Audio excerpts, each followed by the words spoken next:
Bismillahirrahmanirrahim.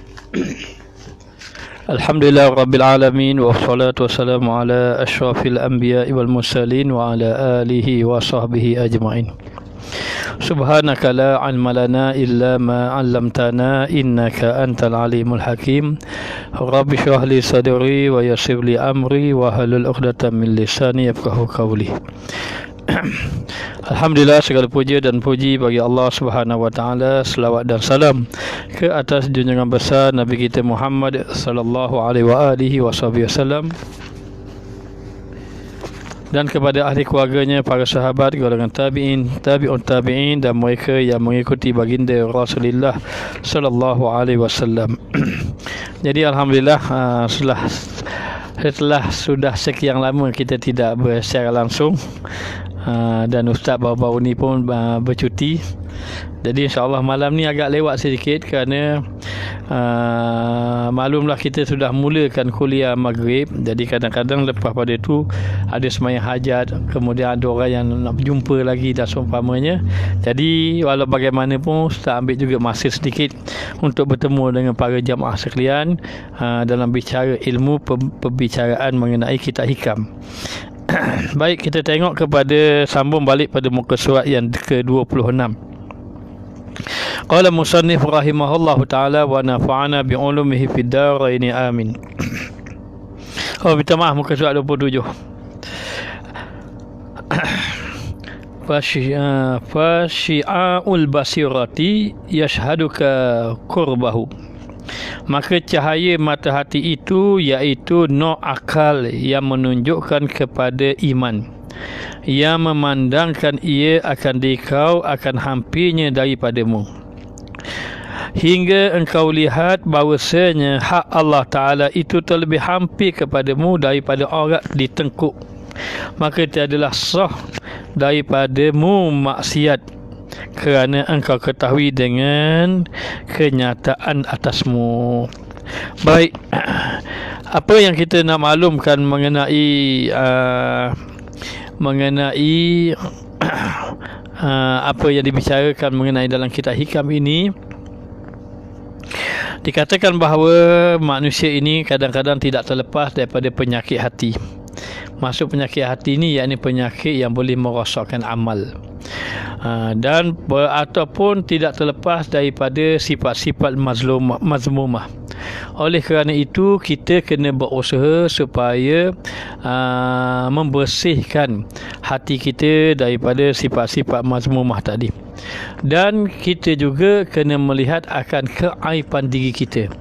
Jangan kita sibuk melihat keaiban orang lain lalu kita lupa melihat keaiban diri kita sendiri. Maka melihat keaiban diri kita dan merenung mengenai hati kita ini, adakah hati kita ini hati yang suci, bersih, ataupun masih ada lagi kotoran-kotoran yang masih lagi melekat dalam hati. Dan hendaklah kita ini sedaya upaya menyingkirkan, menjauhkan daripada sifat keraguan di dalam hati. Keraguan di dalam hati, lebih-lebih lagi mengenai Allah Subhanahu wa taala. Maka mengenal Allah Ta'ala ini bermula dengan ilmu. Ilmu dan makrifat yang benar. Bila kita ada ilmu, ilmu itu biar benar. Kalau kita ada ilmu tapi ilmu itu tidak benar, maka membinasakan kita. Kerana apabila kita mempunyai ilmu, maka ilmu tadi itu membawa kita takut kepada Allah. Ada tanya muka surat berapa? Muka surat 27.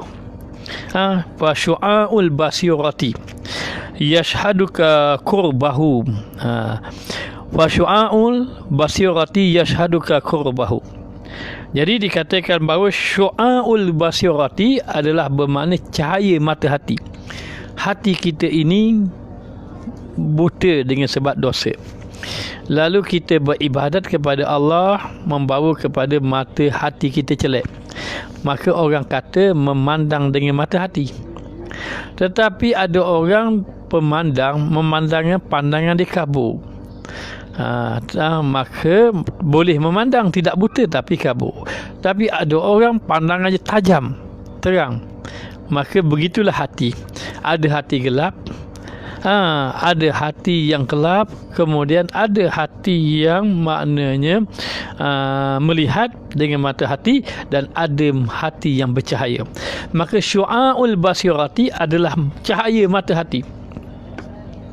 Cahaya mata hati ini dengan arti kata, cahaya mata hati ini dikatakan syu'aul basirati, maksudnya Allah Ta'ala mengurniakan kepada hamba-hambanya yang dikehendaki ialah pemberian cahaya akal.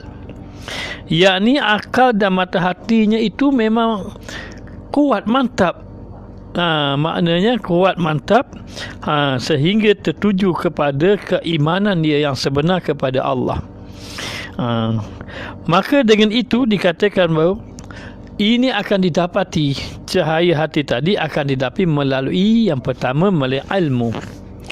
Setelah belajar ilmu, lalu mempelajari ilmu tadi, dan ilmu tadi akan memberi kesan seandainya ilmu tadi diamalkan dan dijauhkan daripada maksiat.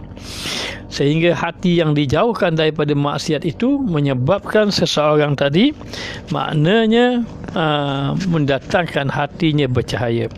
Lalu dikatakan di sini, cahaya mata hati itu ialah nur akal yang menunjukkan kepada iman. Maknanya dikatakan bahawa Allah Ta'ala telah mengurniakan kepada hambanya tadi cahaya akal, yang mana akal dia tadi ini dapat merasakan benar-benar keimanan kepada Allah Subhanahu Wa Ta'ala.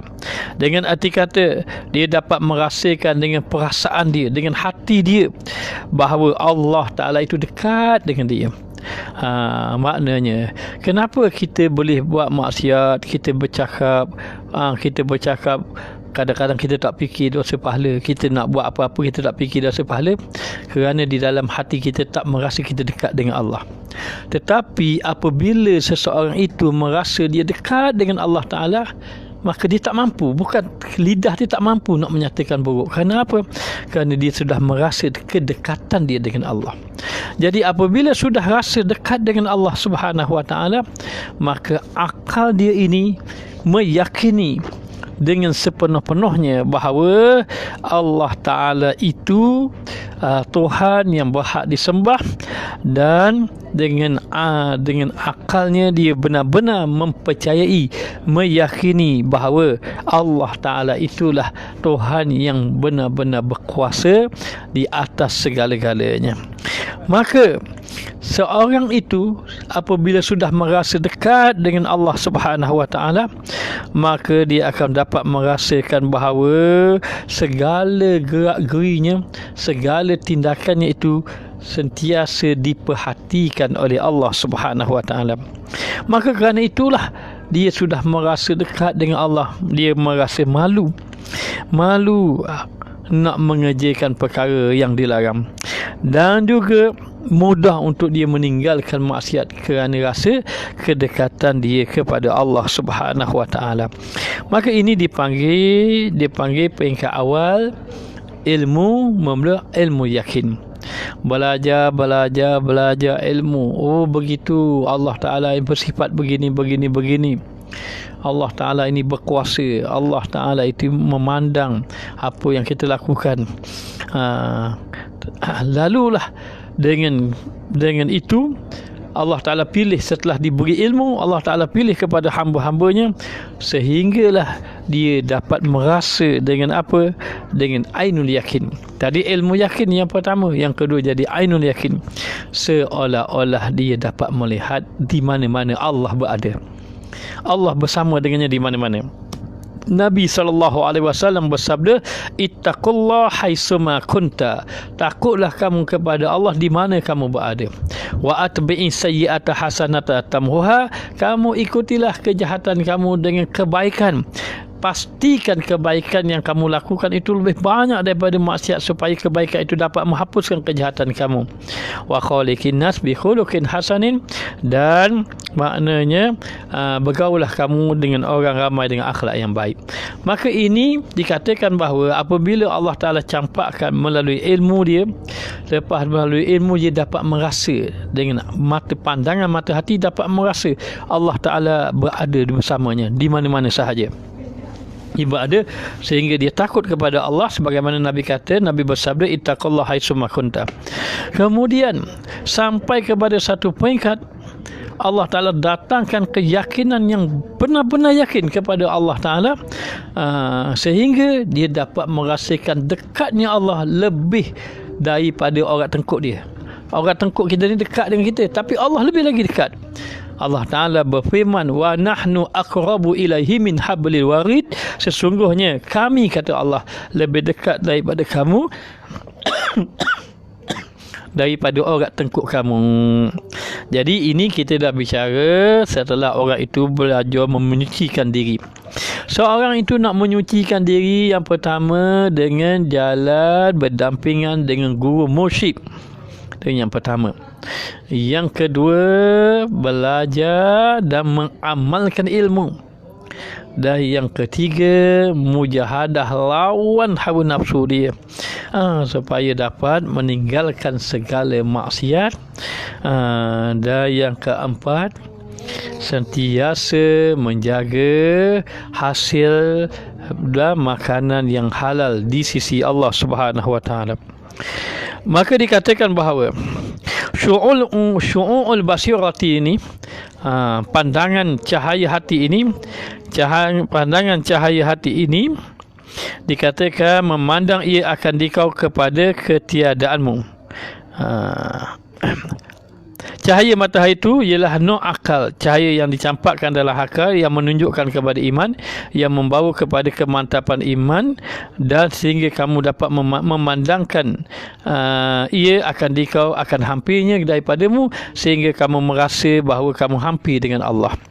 Maknanya apa? Kita dapat rasa kita hampir dengan Allah. Buktinya dikatakan bahawa hingga engkau lihat bahawasanya Allah Ta'ala hampir kepada kamu daripada orang tengkuk kamu. Buktinya apa? Sehingga seorang itu benar-benar merasa hampir dengan Allah, maka tiadalah sah daripada memaksiat, maka sehingga kamu tak mampu nak melakukan maksiat. Bukan tak mampu nak buat taat, tak mampu nak buat maksiat. Ini tanda orang dekat dengan Allah. Di antara tanda orang dekat dengan Allah, Allah Ta'ala jaga anggota dia. Allah Ta'ala jaga tangan kaki dia semenjak anggota dia, sehingga dia dapat merasa dia dekat dengan Allah. Dapat rasa dekat dengan Allah ini bukan dikatakan bahawa dengan ucapan, tidak, tapi dengan hati nurani dia, dan dapat akal dia meyakini dengan sebenar-benarnya. Maka akal yang meyakini kewujudan Allah ini dipanggil syu'ul basirah, cahaya mata hati. Cahaya mata hati. Maka setelah dengan cahaya mata hati tadi dia dapat merasa dekat dengan Allah, maka orang yang dekat dengan Allah, maka mana mungkin dia mampu melakukan maksiat. Maka di sini jelaslah kita, kalau kita banyak melakukan maksiat dan berterusan di dalam maksiat, dan lebih bahaya lagi tidak merasa apa-apa di atas maksiat yang kita lakukan itu, ini bermakna mata hati kita terpadam, tidak ada cahaya. Tetapi orang yang ada cahaya mata hati dekat dengan Allah. Kalau ditanya, Ustaz, orang yang pandangan cahaya mata hati ni mereka tak buat maksiat ke? Bukan, dia jatuh juga maksiat, tetapi dia cepat kembali kepada Allah. Dia cepat-cepat kembali kepada Allah. Maksiat dia bukan macam kita.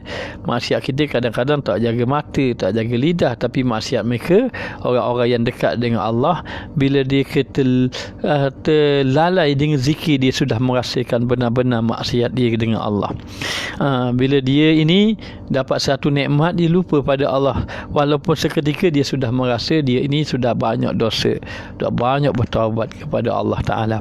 Maka cahaya mata hati ini adalah cahaya yang Allah Ta'ala beri kekuatan akal dia ini benar-benar yakin kepada Allah.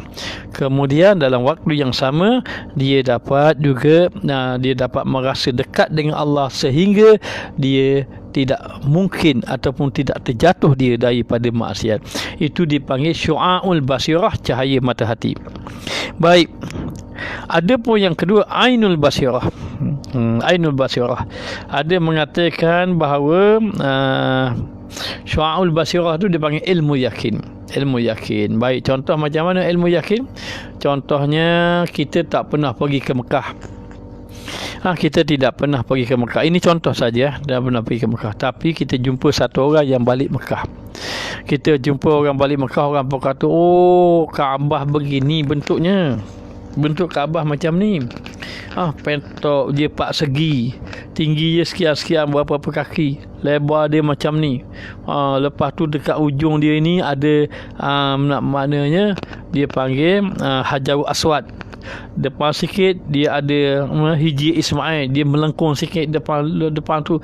Maka dia cerita sifat-sifat tadi.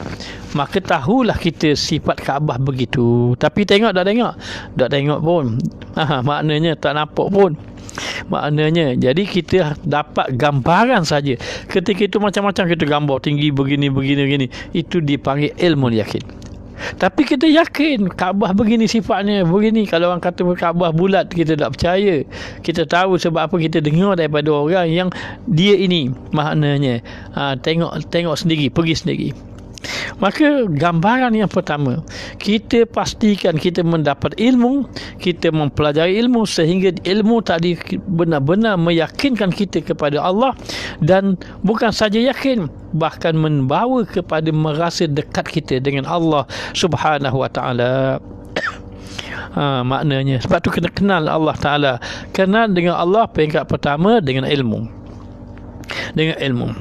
Dan wa ainul basirati yashhaduka adamuka liwujudihi. Setelah kamu ini akal pancaran mata hati kamu itu bercahaya sehingga akal kamu meyakini dekat kamu dengan Allah. Wa ainul basirati, pandangan mata hati, yashhaduka adamuka liwujudihi, pandangan mata hati iaitu nur ilmu yang memandangkan ia akan dikau tadi kepada ketiadaanmu. Maknanya apa? Kemudian setelah akal kita dapat meyakini dekat kita dengan Allah, lalulah dengan ilmu tadi membawa kepada kita menyaksikan bahawa segala yang wujud itu semua daripada Allah, tidak datang daripada kita. Kita dapat rezeki banyak bukan di kebijaksanaan kita, tapi datang daripada Allah. Sehingga dengan ilmu tadi, daripada pandangan akal tadi meyakinkan kamu kepada Allah Ta'ala, maka dicampakkan kepada kamu ilmu sehingga kamu dapat melihat dengan pandangan mata hati. Pandangan mata hati adalah daripada cahaya ilmu tadi.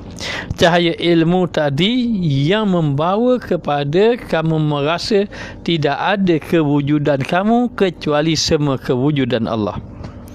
Kita boleh bergerak ini daripada mana? Allah yang gerakkan kita. Kita boleh bercakap daripada mana? Allah yang mengizinkan kita bercakap. Ada orang ada mata, biji mata semua sama dengan kita, tapi dia tak nampak pun. Tapi kenapa kita dapat melihat? Kerana itu Allah yang memberi kepada kita. Maknanya, maka sehingga dikatakan bahawa dengan cahaya ilmu yang kamu pandang tadi akan dikau kepada ketiadaanmu. Kerana apa? Kerana adanya Allah Subhanahu Wa Taala. Itu dipanggil ainul basirati. Ainul basirati ataupun dipanggil penglihatan mata hati yang jelas. Penglihatan mata hati. Maksudnya apa dia? Apabila keimanan kita sudah meningkat, dengan cahaya akal kita meyakini, maknanya akan Allah Ta'ala dan merasa dekat dengan Allah. Di samping kita beramal, jaga sembahyang awal waktu, berzikir dan seumpamanya tadi, sehingga Allah Ta'ala tambahkan keimanan kita. Sehingga hati kita ini meyakini bahawa hakikat sebenarnya sesuatu makhluk itu yang dijadikan Allah adalah tiada. Hakikat sebenarnya tiada. Hakikatnya apa? Hakikatnya saya tidak ada ilmu, yang ada ilmu Allah. Hakikatnya saya tidak ada harta, yang ada harta Allah. Ketika itu Allah ingin jadikan kamu ini merasa hamba kepada Allah. Kerana hamba itu 3 sifatnya. Yang pertama, tidak pernah merasa ada.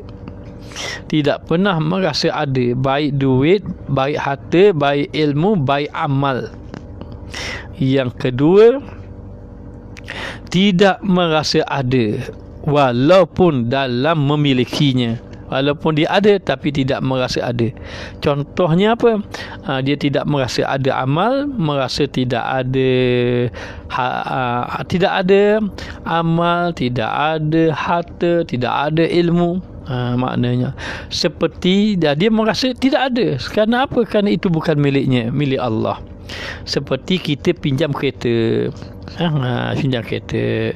Kalau orang tengok dalam Facebook, ustaz kereta macam-macam, bukan kereta ustaz pun. Maknanya kadang-kadang pakai kereta ni, kadang-kadang pakai kereta ni, bukan kereta kita, pinjam sahaja. Kita tak ada kereta pun, yang ada kereta Allah. Tidak ada, kita pinjam saja. Ada anak buah bagi pakai, kita pakai sekejap. Nak pergi berdakwah. Maka ketika kita memakai kereta orang, adakah kita merasa kita ada kereta? Tidak. Ketika mana orang yang jaga parking, orang bagi kereta je, bagi anak kunci ke dia pegang anak kunci kereta orang, adakah dia merasa dia ada? Tidak. Dia tak merasakan kereta dia, tidak merasa kereta dia ada. Begitu gambarannya seorang hamba itu. Bila iman dia meningkat, dia merasa tidak ada, yang ada Allah. Saya tidak ada ilmu, saya tidak ada amal. Orang jawab, ustaz, saya nak berdebat dengan ustaz. Nak berdebat apa? Tak payahlah, saya bukan ada ilmu, awak nak berdebat dengan saya. Maknanya tidak merasa ada. Tidak pernah merasa ada, tidak merasa ada, dan tidak akan merasa ada. Merasa tiada, yang ada hanya Allah Ta'ala. Ini dipanggil apa? Ainul basirah, pandangan mata hati. Pandangan mata hati adalah dia dapat merasa dengan hakikatnya bahawa Allah Ta'ala lah yang memiliki segala-galanya, pada dirinya tiada. Sebab apa? Sebab semuanya milik Allah. Merasa semuanya milik Allah. Bila tadi orang yang merasa yakin dengan Allah, dekat dengan Allah, insya-Allah dapat meninggalkan maksiat. Yang kedua, dia dapat ainul basirah, dia dapat merasakan bahawa dia tidak ada apa-apa. Dia tidak ada apa, dia tidak ada ilmu, dia tidak ada amal, dia tidak ada apa-apa. Yang ada hanya Allah. Maka dia dapat membuang sifat apa? Sifat takabur di dalam dirinya.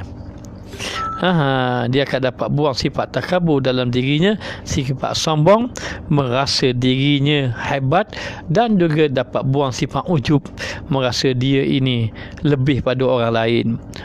Maka orang yang diberi pandangan mata hati tadi, dia dapat merasakan bahawa Allah lah yang ada, ya, dialah yang kaya daripada segala-galanya.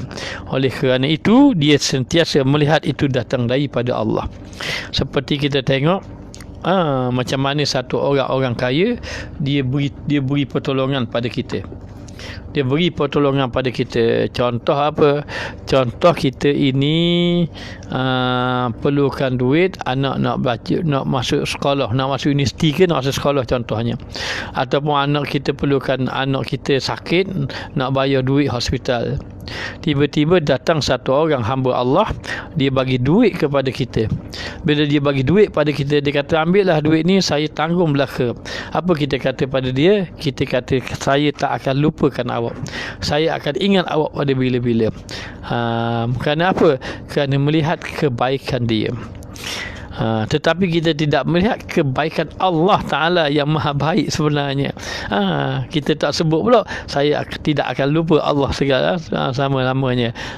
Sedangkan yang perlu diingati Allah. Maka orang yang ada ainul basirah, dia akan melihat semuanya datang daripada Allah Ta'ala. Maka ketika itu hatinya sentiasa ingat kepada Allah, dan dikatakan bahawa dengan sehingga membawa kepada perasaannya yang mendalam, merasa penyerahan diri kepada Allah. Lalu dia bertawakal kepada Allah Ta'ala, dan dia menurut perintah Allah dan menurut segala ketetapan Allah Ta'ala.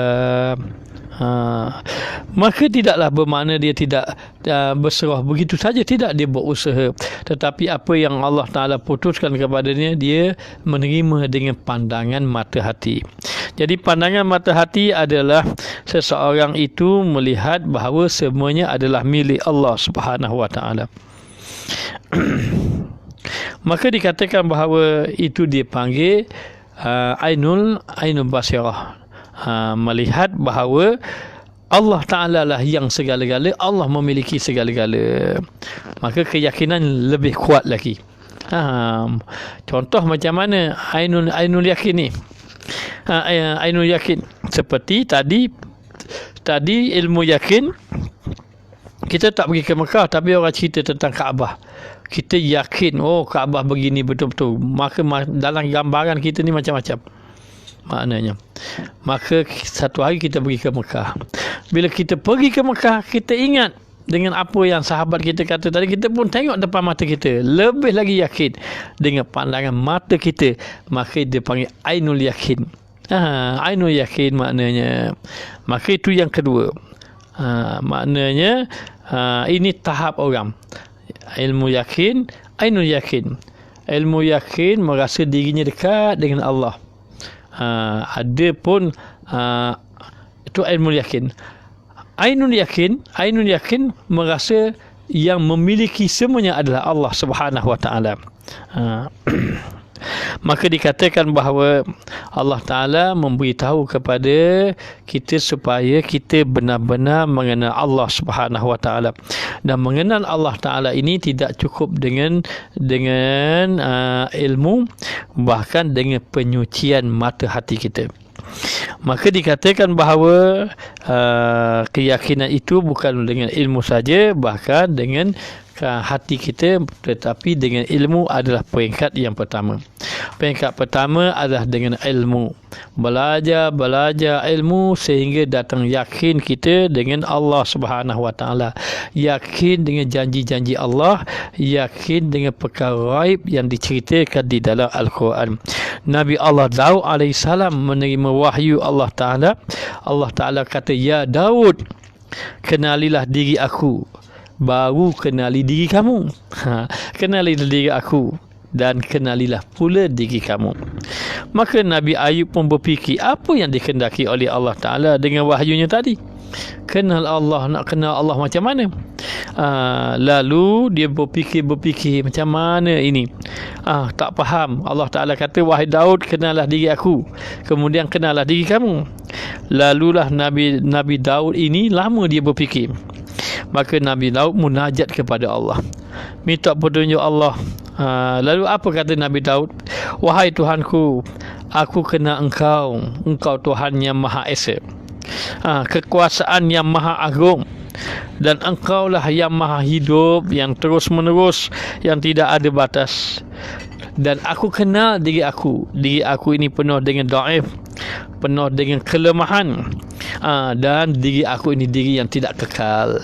Lalulah ketika mana saja Nabi Daud itu maknanya bertanya-tanya nak kenal Allah macam mana, lalu Nabi Daud sebut sifat Allah. "Engkau Tuhan yang Maha Esa, Engkau Tuhan yang Maha Agung, Engkau Tuhan yang Maha Kekal, Engkau Tuhan yang berkuasa, yang tidak ada batas, dan aku kenal diri aku pula adalah aku dia orang yang penuh dengan kedaifan, kelemahan, aku orang yang tidak kekal," katanya. Kemudian Allah Ta'ala dengar munajat Nabi Daud, kerana ketika mana Nabi Daud, Allah Ta'ala kata, "Hai Daud, kenallah akan diri aku."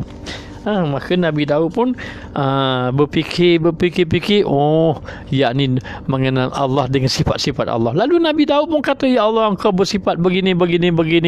Adapun aku kenal diri aku pula, aku sifat lemah dan seumpamanya." Sebab itu dikatakan bahawa sifat kita ini tiga: lemah, dhaif, hina. Lemah tu dhaif, hina, jahil, lemah. jahil, lemah, hina. Itu sifat kita maknanya. Lalu setelah katanya Nabi Daud kata, ya Allah, aku kenal diri aku ini orang yang lemah daripada segala hal dan aku ini tidak kekal, katanya Nabi Allah Daud. Lalu Allah Ta'ala kata, hai Daud alaihi salam, sekaranglah engkau telah mengetahui bahawa aku adalah sebenar-benar Tuhan dan engkau telah mengenali akan diri aku. Maknanya Nabi Daud menyebut akan sifat-sifat Allah Subhanahu wa Ta'ala. Maka setelah memahami akan sifat-sifat Allah, bukan faham, bahkan yakin. Faham saja maknanya tu tidak cukup, bahkan meyakini bahawa Allah Ta'ala itu bersifat dengan sifat, segala sifat kesempurnaan, dan sehingga yakin macam mana, sehingga membawa rasa dekat kepada Allah. Itu dipanggil syu'aul basirah, maknanya cahaya mata hati. Kemudian selepas daripada maknanya meyakini Allah Ta'ala tadi dengan ilmu tadi, sehinggalah rasa sudah tahu ini sifat-sifat, akhirnya dapat merasai bahawa sebenarnya yang diriku ni tiada apa-apa, yang ada semua Allah. Maknanya yang ada semuanya Allah. Nak makan itu rezeki Allah, dapat sihat itu daripada Allah, dapat sembuh penyakit bukan obat, bukan doktor, Allah. Allah sebenarnya. Itu hakikatnya. Maknanya dari segi hakikat, dari segi zahir syariat, ia daripada obat, daripada itu, tetapi hakikatnya daripada Allah. Maka ketika itu melihat bahawa Allah lah segala-galanya, ketika merasakan bahawa Allah itu tak segala-galanya, maka ketika itu dia hanya ada penyerahan pada Allah, tidak ada penyerahan pada yang lain. Ketika mana Allah nak campakkan, bukan Allah, ketika mana Fir'aun nak campakkan Nabi Ibrahim, sebenarnya daripada Allah, tapi nak cerita ketika mana Fir'aun nak campakkan Nabi Ibrahim dalam api, lalu ketika itu bergemuruh malaikat di langit, ya Allah, ya Tuhan, ya Allah, ya Allah, itu Khalilullah, kekasihmu, teman kamu, maknanya nak dicampakkan dalam api. Bergemuruh para malaikat mengadu kepada Allah bahawa Fir'aun nak campakkan Nabi Ibrahim di dalam api. Lalulah antara malaikat tu ada malaikat Jibril alaihissalam. Malaikat Jibril minta izin dengan Allah nak beri pertolongan kepada Nabi Ibrahim, maka Allah izinkan. Maka ketika mana Nabi Ibrahim itu datang kepada malaikat Jibril datang kepada Nabi Ibrahim, lalu Nabi bertanya, abika hajah, kamu ada hajat, ada apa-apa pertolongan yang aku boleh tolong kamu nak dicampakkan dalam api ni, maknanya api dah marak menyala tadi, ada apa-apa pertolongan. Kalau kita dalam keadaan kesempitan, macam sempit sangat, orang nak bunuh kita ke, orang nak bakar kita ke, orang nak, makna kita dalam kelemasan ke, memang kita harap sungguh orang menolong kita. Tiba-tiba orang datang nak tolong kita. Tapi kata Nabi Ibrahim, pada dirimu tidak, aku tak minta pertolongan pada kamu, tapi pada Allah Ta'ala ya. Kata malaikat, kalau begitu mau beritahu pada aku, biar aku beritahu pada Allah Ta'ala. Kata Nabi Ibrahim, Allah Ta'ala maha mengetahui. Bulat penyerahan dengan Allah Ta'ala, akhirnya Allah Ta'ala selamatkan Nabi Ibrahim. Qulna ya naru kuni baudan wa salama ala Ibrahim. Wahai Ibrahim, wahai api, jadilah kamu itu sejuk dan selamat kepada Nabi Ibrahim alaihissalam. Maka dalam keadaan macam itu memberitahu bahawa seorang yang bersih hatinya tadi, maknanya sehingga dia dapat melihat dengan pandangan mata hati, maksudnya dia dapat merasakan yang tiada yang wujud kecuali hanya Allah Subhanahu wa Ta'ala sahaja. Dan yang ketiga, wa haqqul basirati yashhaduka wujuduhu la adamuka wala wujuduka. Dan hakul basirah ataupun dikenal dengan hakul yakin, iaitu hak cahaya Allah yang menunjukkan kepada hakikat. Hakikat ni yakni yang sebenarnya, yang diiktikadkan, yakni yang dipegang, yang memandangkan ia akan dikau kepada wujudnya atas sendirinya dengan tiada wasitah, hingga tiada engkau lihat akan segala yang mawujud, iaitu yang ada di atas hakikat yang lain daripadanya. tiada ketiadaanmu dan tiada wujudmu, dan tiada dunia dan tiada akhirat. Maka yang ketiga dia panggil hakul yakin. Hakul yakin ni kita panggil apa? Sebenar-benar yakin. Sebenar-benar yakin, dia panggil hakul yakin, iaitu peringkat yang tertinggi atau mungkin kebenaran penglihatan mata hati. Yang ini peringkat yang tertinggi di dalam kemantapan iman dan mencapai akidah yang kuat dan juga makrifat yang sebenar terhadap Allah Ta'ala. Apabila sampai kepada martabat ini, maknanya segala-galanya, baik perasaan, mata hati dia, akal, semua ilmu tadi benar-benar mengenal Allah Ta'ala dan merasai sebenar-benar kebenaran Allah Ta'ala tadi. Maka segala-gala, segala anggotanya tadi, sehingga hati, perasaan dia tu seolah-olah tidak ada yang lain, hanya Allah Ta'ala. Bukan seolah-olah, maknanya merasakan sebenar-benarnya. Itu maknanya daripada Allah. Lalu dia tenggelam dengan adanya Allah, sehingga dia tidak merasa akan dirinya. Tak ada benda-benda, semuanya daripada Allah Ta'ala. Seperti contoh apa dia? Contoh dikatakan bahawa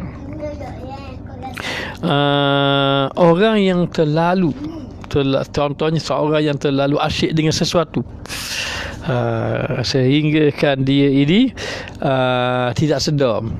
Dia selalu asyik kepada sesuatu, kadang orang panggil dia pun contohlah kalau dia terlalu tumpu hati dia, fikiran dia semua tumpu. Kalau dia tengok cerita-cerita lah contohnya, orang panggil ke apa yang berlaku tak sedar dah. Sebelah dia orang panggil nama dia pun dah ingat dah. Maknanya sebab apa? Dia sudah fanat, sudah tidak merasa dah. Yang dia rasa itu saja. Maknanya yang dia sudah tidak rasa yang lain, yang semua daripada Allah Ta'ala segala-galanya. Lalu dikatakan bahawa maka apabila satu orang tadi yang dia ini merasakan bahawa semuanya daripada Allah Subhanahu Wa Taala, dan keyakinan dia tadi begitu kuat, maka dia tidak perlu lagi perantaraan. Maknanya dia mengenal Allah dengan Allah. Allah lah yang mengenalkan dia. Lalu dikatakan bahawa, kita tengok sini, dia kata iaitu cahaya hak yang menunjukkan kepada hakikat yang diiktikadkan. Cahaya daripada Allah Ta'ala yang Allah Ta'ala campak dalam hati, yang menunjukkan bahawa sebenar-benar i'tikad yang dipegangan tadi yang dia pegang tadi, yakni meyakini Allah Ta'ala yang sebenar-benar, yang memandang ia akan dikau kepada wujudnya atas sendirinya, tiada wasitah, dan dia mengenal Allah Ta'ala dengan tidak ada perantaraan. Tak perlu tengok bukit baru ingat Allah, tak perlu. Hatinya sudah serap, sudah maknanya orang Terengganu kata dah berjelera dengan Allah. Maknanya tiada wasitah, dengan tiada engkau lihat akan segala yang mawujud. Tak perlu melihat kepada benda yang ada, tak perlu tengok dulu bukit baru ingat Allah, tak ada. Dia terus ingat Allah Ta'ala, segala-galanya daripada Allah. Makan obat tak makan obat sama je bagi dia. Maknanya sebab apa? Sebab ketika itu sudah melihat bahawa Allah lah segala-galanya. Maka segala yang mawujud atas hakikat lain daripadanya tiada ketiadaanmu dan tiada wujudmu. Maka melihat bahawa semuanya Allah, bukan sabit dia, maknanya, dan tiada daripada dia, tidak ada maknanya. Dan apa yang dia lakukan bukan kerana inginkan dunia, bukan kerana akhirat, tapi kerana Allah Ta'ala semata-mata. Sebab ini peringkat orang tertinggi. Baik, kita contohkan orang ini, orang yang mencapai hakul yakin ini, dia benar-benar dia beribadat kepada Allah Ta'ala ini bukan kerana inginkan syurga, bukan kerana inginkan neraka, kerana dia ingin Allah Ta'ala semata-mata. Kerana baginya bahawa yang ada itu Allah, yang memiliki itu Allah Ta'ala, yang dituju itu Allah. Maknanya tiada yang lain. kita ini kadang yang ditujunya syurga, yang ditujunya pahala contohnya. Tetapi orang yang benar-benar yakin kepada Allah, ia sudah lagi tidak melihat lagi yang lain. Maka dikatakan bahawa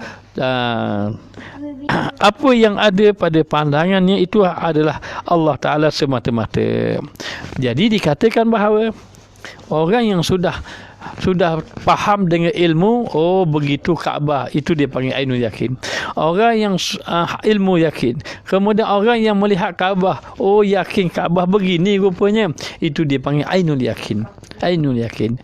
Tetapi orang yang sudah bukan kata lihat, sudah dapat dekat, sudah tengok daripada dalam Kaabah tengok, maknanya benar-benar tahu keadaan Kaabah macam mana sebenar-benarnya, itu dipanggil hakul yakin. Tengok dengan tahu tak sama maknanya. Jadi inilah peringkat hamba-hamba Allah Ta'ala, maknanya. Lalu dikatakan bahawa sehingga kan pada satu ketika Sayyidina Abu Bakar As-Siddiq, jadi hakul yakin ini dipanggil fana, setengah dia panggil fana billah, fana dengan Allah. Maka pada satu peristiwa Sayyidina Abu Bakar As-Siddiq ditanya orang mengenai bagaimana mengenal Allah. Maka orang pun tanya, bagaimana kamu mengenal Allah? Apakah anda mengenal Tuhan kamu? Atau bagaimana kamu mengenal Allah Ta'ala? Lalu jawab Sayyidina Abu Bakar As-Siddiq, Araftu Rabbi bi Rabbi. Araftu Rabbi bi Rabbi, walau la Rabbi ma araftu Rabbi. Araftu Rabbi bi Rabbi. Aku mengenal Tuhanku dengan Tuhanku. Kalau kita mengenal Allah dengan ilmu, kita mengenal Allah dengan alam, baru hina Allah. Tapi araftu Rabbi bi Rabbi, kata Sayyidina Abu Bakar, aku mengenal Allah dengan Tuhanku, Allah yang mengenalkannya. Walaula Rabbi ma araftu Rabbi. Jikalau bukan kerana Tuhanku, aku tidak akan mengenal Tuhan aku. Maka tanya lagi pada Sayyidina Abu Bakar, apakah mungkin bagi manusia tadi dapat mengenal Tuhan? Boleh benar ke manusia dapat mengenal Tuhan? Lalu jawab Sayyidina Abu Bakar, lemah pada menangkap tangkapan adalah mengetahui sesuatu. Orang boleh mengenal Allah, tapi tengok akar kedudukan dia. Orang yang kuat hatinya dengan Allah dapat mengenal Allah. Tapi orang yang lemah hatinya, banyak dosa maksiat, tidak dapat mengenal Allah kerana hatinya tertutup. Jadi memberitahu bahawa sesungguhnya alat panca indera kita ini, terutama hati, adalah jalan untuk kita dapat boleh mengenal Allah Ta'ala tadi. Tetapi mata hati kita yang kotor, yang gelap, yang penuh dengan dosa, menyebabkan kita tidak dapat mengenal Allah. Jadi peringkat manusia mengenal Allah yang pertama dengan pandangan, dengan ilmu apa panggil syu'aul basirah, cahaya hati, ataupun dia panggil ilmu yakin. Ilmu tadi akal, dengan akal yang yakin Allah bersama dengan dia. Ini peringkat pertama. Ini jalannya duduk dengan murabbi, berzikir, banyak taubat, bersahabat dengan orang saleh, meninggalkan maksiat. Tetapi setelah dia ini membersihkan hatinya, lalu dia berterusan berzikir, keyakinan dia semakin bertambah. Dia pergi peringkat kedua, dia melihat tidak ada yang wujud kecuali Allah. Maka merasa tidak ada yang wujud kecuali Allah, itu dia panggil ainul yakin. Pandangan mata hati yang benar-benar yakin kepada Allah. Saya tidak ada duit, saya tidak ada ilmu Allah. Saya tidak ada amal, Allah saja yang memberi amal. Tidak ada milik saya, semua milik Allah. Itu dipanggil ainul yakin. Bukan dengan lidah, tapi dengan hati. Kemudian dia panggil hakul yakin, sebenar-benar hati, sebenar-benar yakin. Dengan arti kata bahawa setelah hatinya benar-benar bercahaya kepada Allah Ta'ala, maka hati dia ini Allah Ta'ala campakkan bahawa sehingga dia ini dapat mengenal Allah Ta'ala dengan dapat mengenal Allah Ta'ala dengan segala yang ada, perasaan dia, panca indera dia, semuanya merasa bahawa Allah yang segala-galanya, sehingga membawa kepada fana dirinya, lupa dirinya. Lupa pada dirinya, semuanya Allah. Dia lebih inginkan Allah daripada segala-galanya. Ini peringkat yang tertinggi. Inilah dia panggil cinta yang sebenar dengan Allah. Kalau kita orang itu dia inginkan seseorang, seorang lelaki, seorang perempuan inginkan lelaki, ataupun seorang lelaki inginkan perempuan. Tetapi seorang perempuan inginkan lelaki, dia kata, aku suka lelaki tu kerana lelaki tu kaya. Bermakna kamu bukan nak dia, tapi kamu nak harta dia. Maknanya itu cinta yang tidak sebenar. Tetapi ada cinta yang lebih tinggi lagi. Aku tak kira dia kaya tidak kaya, dia cantik tidak kaya, aku inginkan dia. Ini maknanya lebih tinggi. Begitulah. Aku tidak kira syurga ke neraka, syurga ke neraka, maknanya aku beribadat bukan kerana syurga, aku beribadat bukan kerana takut neraka, tapi aku inginkan Allah kasih pada aku. Ini peringkat yang tinggi. Dia panggil apa? Hakul yakin, sebenar-benar yakin.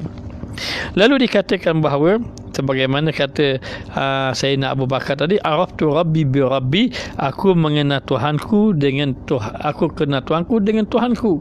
Kenal Allah dengan Allah, tak perlu melihat kepada yang lain, pada Allah Taala. Maka walau la rabbi ma araftu rabbi, kalau tidak kerana Tuhanku, aku tidak akan kenal Allah Taala. Ini kata Sayyidina Abu Bakar As-Siddiq. Maka sehingga dikatakan bahawa orang-orang yang benar-benar mengenal Allah Subhanahu Wa Taala ini, dikatakan bahawa seorang itu dapat merasa dengan mata hati kedekatan dia dengan Allah Subhanahu Wa Taala. Maka sebenarnya dikatakan bahawa keyakinan seseorang tadi kepada Allah Taala melalui 3 peringkat. Yang pertama dengan peringkat ilmu yakin, yang kedua dengan peringkat ainul yakin, yang ketiga dengan peringkat hakul yakin. Ilmu yakin, akal meyakini bahawa Allah Ta'ala ini dekat dengannya, sebagaimana orang tengkuk dekat dengan dia, iaitu merasa dirinya dekat dengan Allah setelah membersihkan dirinya daripada segala dosa. Itu dia panggil ilmu yakin. Yang kedua, merasa bahawa yang berkuasa itu hanya Allah. Allah Ta'ala lah yang ada, merasakan dirinya tidak ada, yang ada hanya Allah. Itu dia panggil ainul yakin.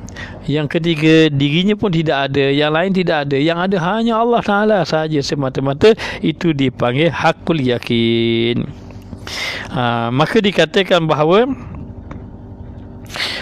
kana Allah wala syai'a ma huwa huwa al-an ala ma alaihi kana. Telah adalah Allah dan tiada sesuatu sertanya, dan iaitu sekarang atas barang yang atasnya telah adanya dahulu juga, tiada serta zaman, tiada berkait akan dia wujud akwan. Tetapi segala zaman itu umur wahamiyah, tiada wujud baginya atas takhid.